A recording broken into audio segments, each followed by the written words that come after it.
आज आषाढ शुक्ल एकादशी शके 1938 आषाढी एकादशी सादर करत आहोत ठाणे वार्ता। ठळक घडामोडी। नौपाडा तसंच वर्तकनगर परिसरातील हातगाड्या आणि चायनीजच्या टपऱ्यांवर पालिकेची कारवाई। ठाण्यात कमळ फुलवण्यासाठी भारतीय जनता पक्षाची मदार राज्यसभेच्या खासदारावर। आणि आषाढी एकादशीच्या निमित्तानं जिल्ह्यातील विठ्ठल मंदिरांसमोर भक्तांच्या रांगा। या आणि इतर घडामोडी विस्तृतपणे पण काही क्षणातच। ठाणे वार्ता पहा श्रीस्थानक वाहिनीवर। आता सकाळी 9:15 पासून रात्री 9:15 पर्यंत ठाणे वार्ता, ठाण्यातील पहिलं दृकश्राव्य माध्यम। श्रीस्थानक वाहिनी ठाण्याची स्वतःची वाहिनी। ठाण्यातील घडामोडी, कार्यक्रम, वादविवाद, अगदी गाणी, नाटक याचा आनंद घर बसल्या पहा श्रीस्थानक वाहिनी। आपल्या ठाण्याचं हक्काचं व्यासपीठ श्रीस्थानक वाहिनी। ठाणे वार्ता आता संकेतस्थळावर देखील ठाणेवार्ता.com वर क्लिक करा आणि ठाण्याच्या घडामोडी जाणून घ्या। ठाण्यातील पहिलं ऑनलाईन माध्यम ठाणेवार्ता.com। नमस्कार मंडळी, दर रविवारी पाहायला विसरू नका। नमस्कार मंडळी, आपल्या प्रश्नांचं थेट उत्तर। ठाणे वार्ता पहा श्रीस्थानक वाहिनीवर। आता सकाळी 9:15 पासून रात्री 9:15 पर्यंत ठाणे वार्ता, ठाण्यातील पहिलं दृकश्राव्य माध्यम। ठाणे महापालिका प्रशासनानं नौपाडा आणि वर्तकनगरमधील अनधिकृत हातगाड्या आणि चायनीजच्या स्टॉल्सवर कारवाई करत 100 पेक्षा जास्त हातगाड्या नष्ट केल्या। शहरातील सर्व अनधिकृत हातगाड्या तसंच चायनीज स्टॉल्सवर कडक कारवाई करण्याचे आदेश महापालिका आयुक्तांनी दिले होते।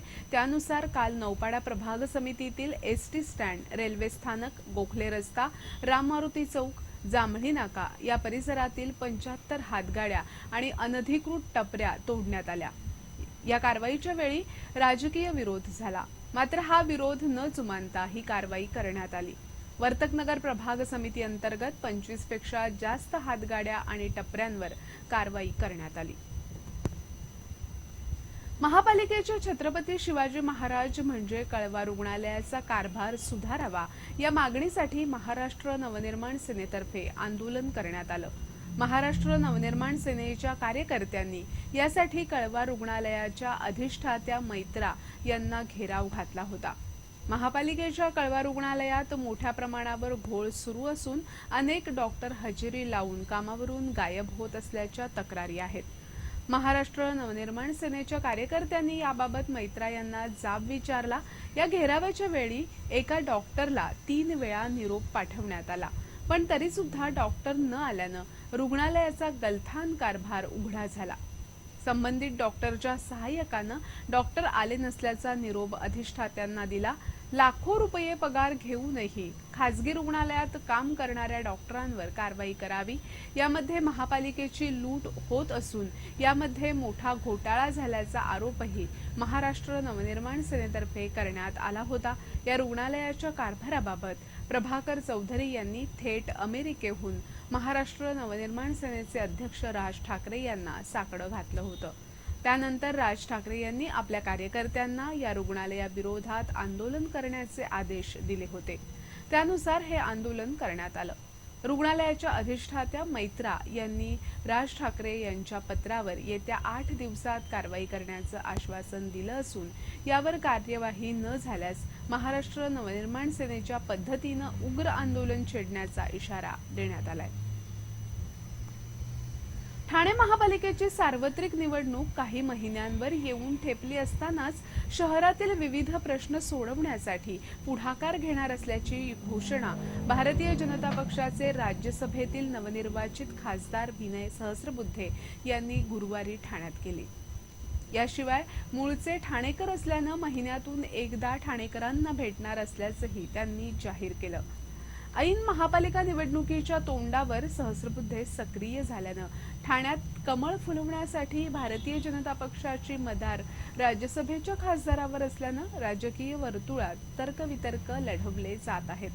ठाण्यात वास्तव्यास असलेले खासदार विनय सहस्रबुद्धे यांची पक्षानं राष्ट्रीय उपाध्यक्षपदी नियुक्ती केली, तर नुकतीच राज्यसभा सदस्य म्हणूनही त्यांची निवड झाली।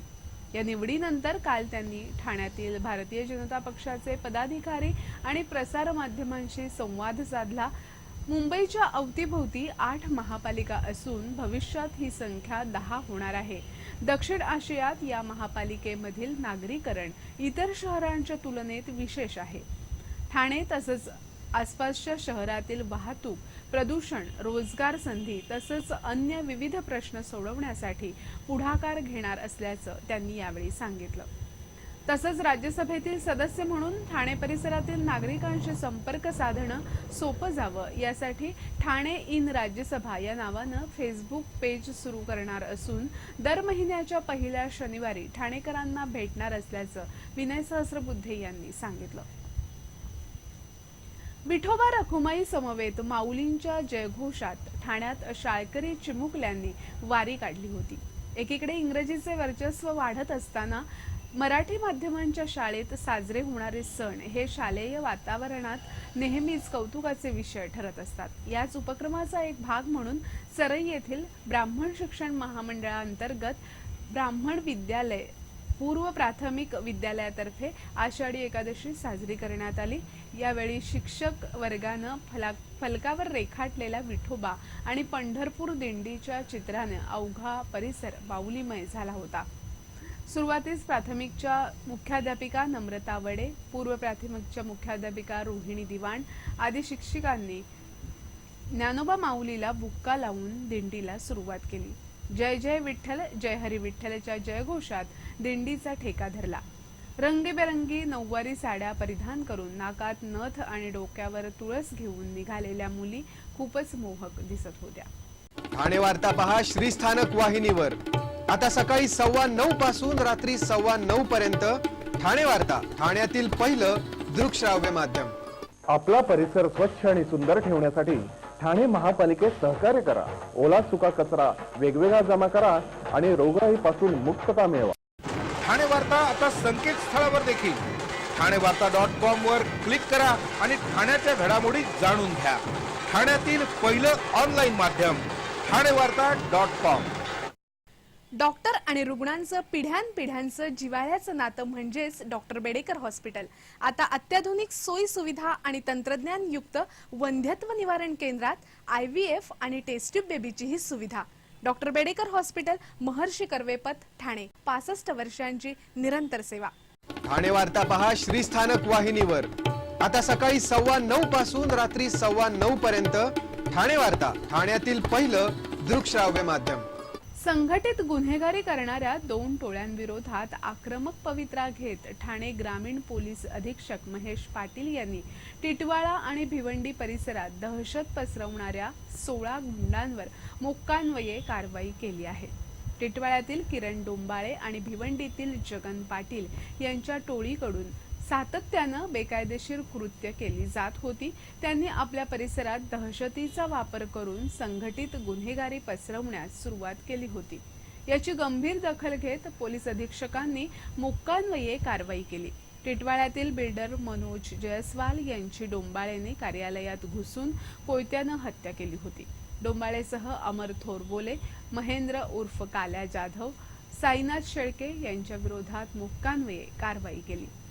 भिवंडी तालुक्यातील सावंद इताडे मुठवळ गट ग्रामपंचायतीचा माजी सरपंच जगन उर्फ जगदीश पाटील याच्याकडून बांधकाम व्यावसायिकांना धमक्या दिल्या जात होत्या. सरपंचाच्या पतीला मारहाण केल्यानंतर बांधकाम व्यावसायिकांकडून पूर्वीप्रमाणेच पैसे मिळतील या आशेनं त्याने संतोष भामरे यांना मारहाण केली होती. या प्रकरणी जगन विरोधात पडघा पोलीस ठाण्यात गुन्हा दाखल झालाय. त्यानुसार जगनसह त्याच्या 11 साथीदारांवर मोक्कान्वये कारवाई करण्यात आली.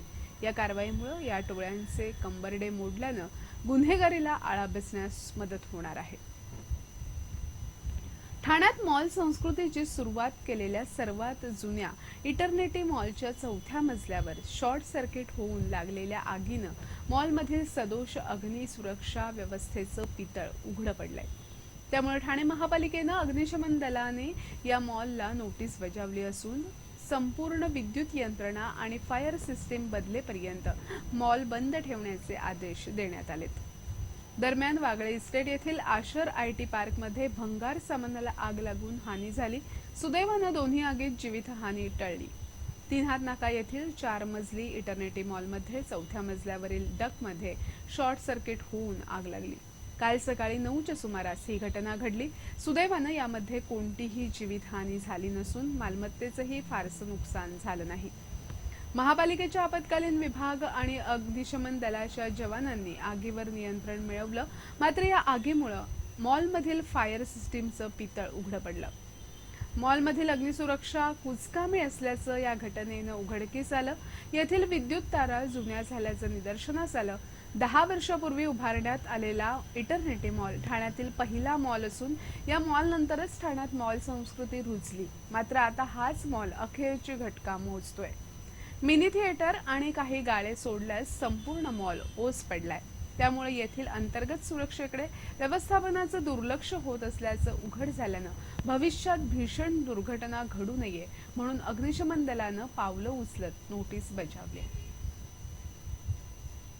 कल्याण आणि डोंबिवली शहरांमधील रंगकर्मींना भेडसावणाऱ्या विविध समस्यांची खासदार श्रीकांत शिंदे आणि महापौर राजेंद्र देवळेकर यांनी दखल घेतली असून कल्याण येथील आचार्य अत्रे रंगमंदिर येथे प्रायोगिक आणि बालरंगभूमीसाठी तातडीनं 3 तालीम हॉल आणि 1 मिनी थिएटर उपलब्ध होणार आहेत। त्याचप्रमाणे महापालिका शाळांचे वर्गही हौशी रंगकर्मींना तालमीसाठी सवलतीच्या दरात देण्याचा निर्णय घेण्यात आलाय। रंगभूमीला भेडसावणाऱ्या विविध समस्यांची दखल घेत हौशी रंगभूमी, बालरंगभूमी, व्यावसायिक रंगभूमी अशा क्षेत्रात काम करणाऱ्या विविध संघटनांनी एकत्र येण्याची सूचना श्रीकांत शिंदे यांनी केली होती। त्यानुसार या सर्वांना घेऊन शिंदे यांनी काल आयुक्त ई रवींद्रन आणि महापौर राजेंद्र देवळेकर यांच्यासह बैठकीचं आयोजन केलं होतं। या बैठकीत विविध संघटनांच्या प्रतिनिधींनी आपल्या समस्या मांडल्या। मुख्य समस्या तालमीसाठीच्या जागेची तसंच प्रयोग सादर करण्यासाठी हक्काचं व्यासपीठ नाही हे स्पष्ट झाल्यानंतर लगेचच आचार्य अत्रे रंगमंदिराची पाहणी करण्याचा निर्णय शिंदे यांनी घेतला। या पाहणीत अत्रे रंगमंदिरात बरीच मोकळी जागा असल्याचं लक्षात आलं। पहिल्या मजल्यावरील दोन्ही डॉर्मेटरीज विना वापर पडून आहेत। या डॉर्मेटरीजच्या जागी 150 आसन क्षमतेचं मिनी थिएटर आणि तालीम हॉल तयार करण्याचा निर्णय यावेळी घेण्यात आला। त्याचप्रमाणे डॉर्मेटरीजला लागूनच असलेल्या कॉन्फरन्स रूमचाही वापर होत नसल्याचं लक्षात आल्यानंतर या जागेत डॉर्मेटरीजचं स्थलांतर करण्याचे आदेश देण्यात आले।